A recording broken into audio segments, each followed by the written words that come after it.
Unit 10 मा हेर त विशेष एन्ड रिग्रेट्स छ यसमा हैन विशेष एन्ड रिग्रेट्स छ फर्स्टमा हामीले पढ्ने भनेको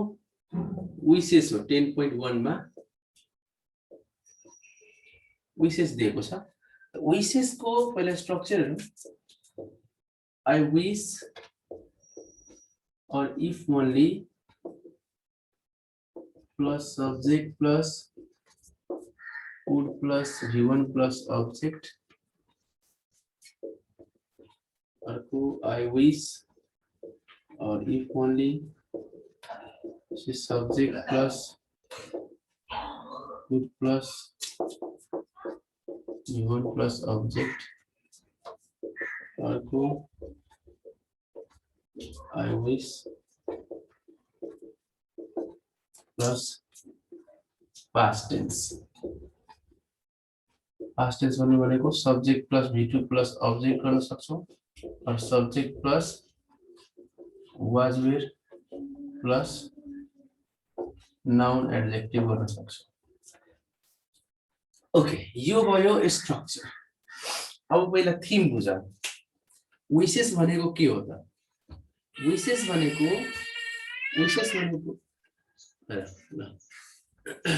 भनेको अहिले प्रेजेन्टमा जे कुरा तिमीसँग छैन जे कुरा तिमीसँग प्रेजेन्टमा छैन त्यो कुराको इच्छा राख्नु नै विशेष हो के या तिमी जे छैनौ त्यो काश हुन्थे भनेर सोच्नु भनेको विशेष हो के फर एक्जाम्पल मसँग कार छैन अनि म सोच्छु काश मसँग एउटा कार हुन्थ्यो मसँग त प्रेजेन्ट टाइममा कार छैन तर म सोचिरहेको छु काश मसँग एउटा कार हुन्थ्यो यो विशेष हो के हैन म प्रधानमन्त्री छैन नि यो देशको अहिले हैन तर म सोच्छु काश म यो देशको प्रधानमन्त्री हुन्थे यस्तो गर्थे त्यस्तो गर्दिन्थे त यो मेरो विशेष हो because in present time I am not the prime minister of Nepal हैन नेपालको प्राइम मिनिस्टर त म छैन त म नभएको कुरा यदि म अहिले इमेजिन गरिरहेको छु भनिरहेको छु भने दिस इज माय विश यो मेरो के हो विश हो इच्छा हो अब हाम्रो विशलाई हामीले एक्सप्रेस गर्ने तीनटा तरिका छ इंग्लिशमा है अब यसमा एउटा छ अब हेर विशलाई हामी एक्सप्रेस गर्दा आई विश और इफ ओन्ली हामीले लेख्नै पर्ने हुन्छ र यो दुवैमा के फरक छ है आई विश जहाँ लेख्छौ त्यहाँ इफ ओन्ली जहाँ इफ ओन्ली लेख्छौ त्यहाँ आई विश यो दुवै भनेको सेम हो भनेर बुझ्ने है जहाँ आई विश लेख्छौ त्यहाँ इफ ओन्ली जहाँ इफ ओन्ली लेख्छौ त्यहाँ आई विश लेख्न मिल्छ र यसपछि चाहिँ के हुन्छ एउटा त यो पास्ट टेन्स छ यसमा कुनै सर्कमस्टेन्सले पास्ट टेन्स युज गरिहाल्छ भइहाल्छ त्यसमा V2 लगाएर गर वाजु लगाएर गर त्यो गर्नु छ यहाँ हामीले बुझ्ने भनेको यो वुड र कुडमा फरक है कति बेला वुड युज गर्ने कस्तो कन्डिसनमा कुड युज गर्ने कि यो दुवैको मिनिङ फरक छ कस्तो मिनिङ फरक छ वुड को युज गर्नु भन्नु भनेको कुनै कुरा नेचुरली हुन्छ आफै हुन्छ के or that depends on others अरु माथि डिपेन्ड छ त्यति बेला हामी वुड गर्छौं के र कुड भनेको depends on yourself that means depend on your capability depend on your ability तिम्रो एबिलिटी को कुरा गर्छ भने त्यति बेला कुड युज गर्ने के फर एक्जाम्पल म भन्छु I wish I could buy a car. I wish I could buy a car. I wish someone would gift me a car. अब हेर त दुवैमा के फरक छ एकै भन्यो I wish I could buy a car. काश म एउटा कार किन्थे काश म एउटा कार किन्थे कार किन्न सक्नु नसक्नु मेरो एबिलिटी कुरा हो मसँग पैसा छ सब कुरा छ भने म किन्न सक्छु छैन भने किन्न सक्दिन that is my ability car किन्न सक्नु नसक्नु मेरो एबिलिटी कुरा हो मैले यहाँ कुड युज गरे र यहाँनिर मैले के गरे I wish someone would gift me a car कसैले काश मलाई कसैले कार गिफ्टमा दिन्थ्यो त कसैले गिफ्टमा त्यो दिनु नदिनु कसको हातमा छ त्यसको हातमा छ मेरो हातमा छैन त्यहाँ के लगाइदिए वुड लगाइदिए है त जुन अर्काको हातमा छ त्यसमा हामीले के गर्ने वुड लगाइदिने ठीक छ वुड लगाइदिने यहाँ चाहिँ त्यही गरे I wish someone would gift me a car भन्दा के भयो त would लगायो ठीक छ यस्तो सेन्स छ कुड भनेको आफ्नो एबिलिटी माथि डिपेन्ड वुड भनेको अर्का माथि डिपेन्ड छ भने त्यो वुड भइहाल्छ यही हो है अब यसको क्वेशन्सहरु हेर क्वेशन्सहरु कस्तो दिएको हुन्छ यो सिचुएसन दिएको हुन्छ र एक्जाममा के हुन्छ जनरली यो तीनटैको तीनटै स्ट्रक्चरमा बनाउन भन्छ के एउटा क्वेशनको तीनटै स्ट्रक्चर बनाउन भन्छ कहिलेकाहीँ वुड कुड मात्रै बनिन्छ त्यही भएर तिमी तीनटैको तीनटै प्र्याक्टिस गर्नुपर्ने हुन्छ है जस्तै भनेको यहाँ सिचुएसन दिएको छ इट्स रेनिङ पानी परिरहेछ अब तिमीलाई यो कन्डिसनमा कस्तो कस्तो इच्छा हुन सक्छ के आफू तिमी के गर गेस गर त तिमी यदि सपोज पानी परिरहेछ कतै फसिहाल्यो पानी परिरहेको बेला कतै फसिहाल्यो भने तिमीलाई कस्तो कस्तो इच्छा आउँछ होला कस्तो कस्तो आउँछ त्यो कुरा सोच काश म घर जान सक्थे कतै फसिसकेको छौ काश म घर जान सक्थे या मलाई कसैले घर पुर्याइदिन्थ्यो अरूले पुर्याउनु पर्ने होला काश मसँग छाता हुन्थ्यो यस्तो यस्तो कुरा काश पानी पर्न बन्द भइहाल्थ्यो हो I wish it would stop raining काश पानी पर्न बन्द भइहाल्थ्यो I wish it would stop raining अब पानी पर्नु भने बन्द हुनु भनेको हाम्रो हातमा छ छैन यो उपरवालाको हातमा छ र उपरवालाको मर्जी छ त्यो कति बेला पानी बन्द गर्छ गर्दैन हैन हाम्रो नोकर त हैन उपरवाला सो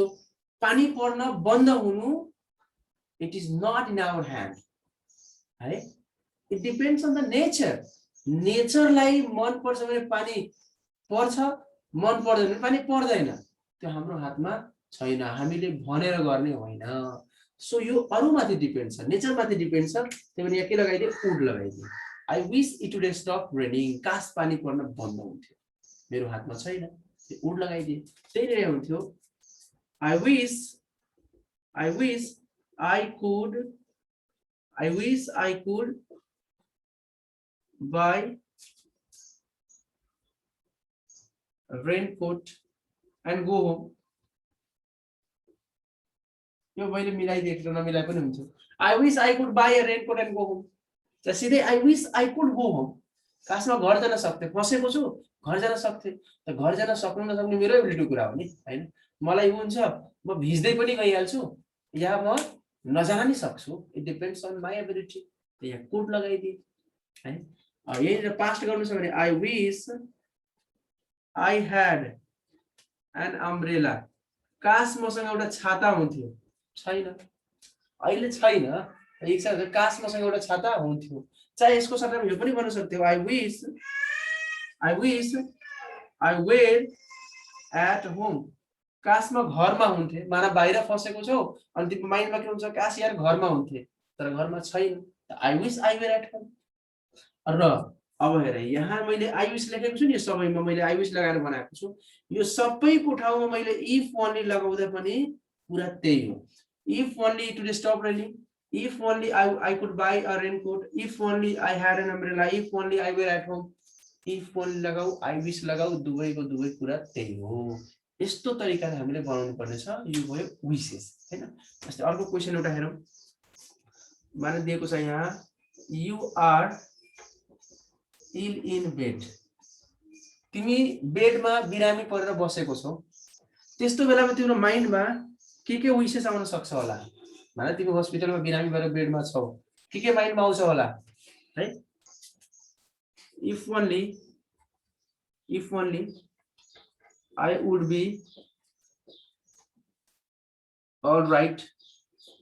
काशमा ठीक भइहाल्थे निको भइहाल्थे त यो मेरो हातमा छैन नि त मेरो हातमा छ निको हुने छैन वुड लगाइदिए बी मा I wish I could go home soon काश घर चाँडै जान पाउँथ्यो त घर चाँडै जान पाउनु नपाउनु तिम्रो हातमा छ तिमी निको नहुँदै डिस्चार्ज गरेर गइदिन्छ भने के हुन्छ तिम्रो हातमा छ त कुड लगाउन सक्छौ त्यहाँ हैन सी मा बारे भन्न सक्छौ I wish I were fit and fine काश म फिट एन्ड फाइन हुन्थे फिट एन्ड फाइन हुनु भनेको निको रहन्थ्यो, राम्रो रहन्थ्यो, अहिले छैन। आई विश आई विल गर्दै पास्ट गर्दै। सो हामीले यस्तो तरिकाले विशेस बनाउनु पर्ने छ। तीनटा बनाउने, एउटा उड लगाएर, एउटा कुड लगाएर, एउटा सिधै पास्ट लगाउँदा हुन्छ। ठीक छ, यो भयो एउटा तरिका।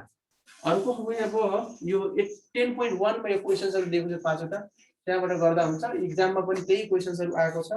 अब यसको 10.2 गरौँ है, 10.2 गरौँ। त्यसपछि म तिमीहरुको क्वेशन आन्सर लिन्छु। मिट छ है, तिमीहरु उ गर्नु छ भने गर है, स्क्रिनशट लिन्छु लिऊ।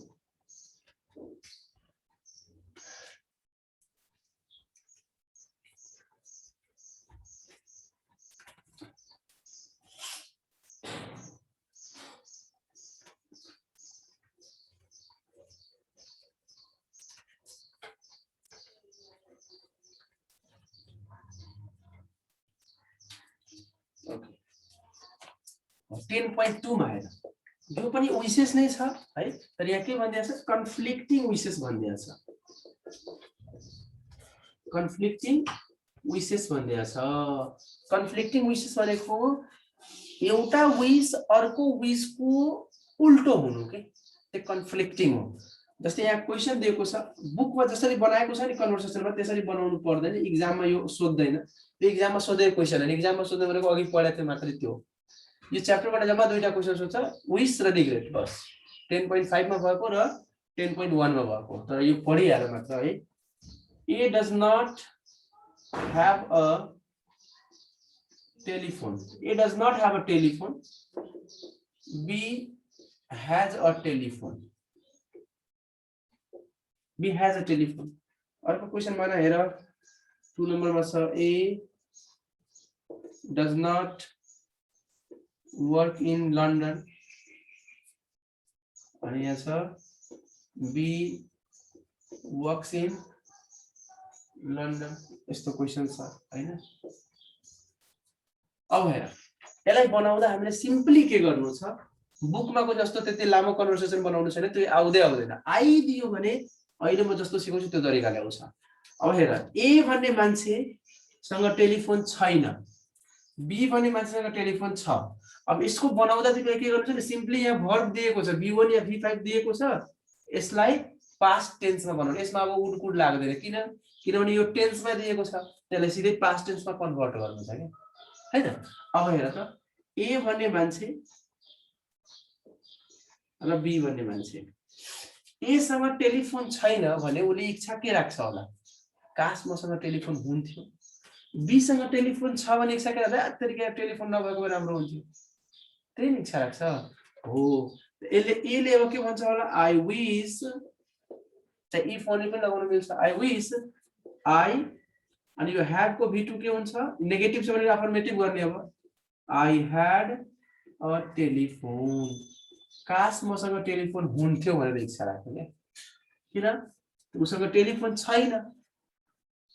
त टेलिफोन भएको भए राम्रो हुन्थ्यो भनेर इच्छा राख्छ हैन। मसँग जे छैन म त्यसकै नै इच्छा राख्छु, जो अलरेडी छ त्यसको म त इच्छा राख्दिन हो। अब माने बी सँग टेलिफोन छ, त उले के इच्छा राख्छ, आई विश। अब यसको negative, subject plus V2 plus object हामी पास्टमा लेखिरहेका छौं, त नेगेटिभ गर्दा यसको के हुन्छ, subject plus did not plus V1 plus object हुन्छ। तब यहाँ लेख I wish I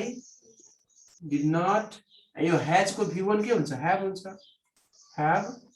a telephone. I wish I did not have a telephone, काश मसँग टेलिफोन हुँदैन थियो, यसले भन्छ काश मसँग टेलिफोन हुन्थ्यो। त यसले टेलिफोन भएको भए हुन्थ्यो, यसले टेलिफोन नभएको भए हुन्थ्यो भन्नु भनेको दुवैजनाको यो इच्छा जुन छ नि के छ, एक अर्काको विरुद्धमा छ के, त्यही भएर यसलाई कन्फ्लिक्टिङ विशेस भनेको छ के, एक अर्काको अपोजिटमा छ, त्यही भएर यो कन्फ्लिक्टिङ विशेस भयो है। त्यस्तै यहाँ हेर त, A does not work in London and B works in London. एक लन्डनमा काम गर्दैन त उले के इच्छा राख्छ होला, बी लन्डनमा काम गर्छ त उले के इच्छा राख्छ होला, यो फरक छ। ए लन्डनमा काम गर्दैछ भने इच्छा के राख्छ, काश म लन्डनमा काम गर्थे, आई विश आई, अनि वर्क को V2 के हुन्छ, वर्क्ड इन लन्डन, काश म लन्डनमा काम गर्थे। बी लन्डनमा काम गर्छ अलरेडी, त उ के सोच्छ होला, काश म लन्डनमा काम गर्दिन, I wish I did not अनि डिड नट पछि वर्क को V1 वर्क हुन्छ I did not work in London खासमा लन्डनमा काम गर्दिन है यसरी इच्छा राख्ने यति मात्र बनाउने यसको धेरै नबनाऊ आयो भने यही आउँछ तर यो आउँदै आउँदैन आउने भनेको चाहिँ फर्स्ट वाला मात्रै आउने हो है त यो भयो विशेष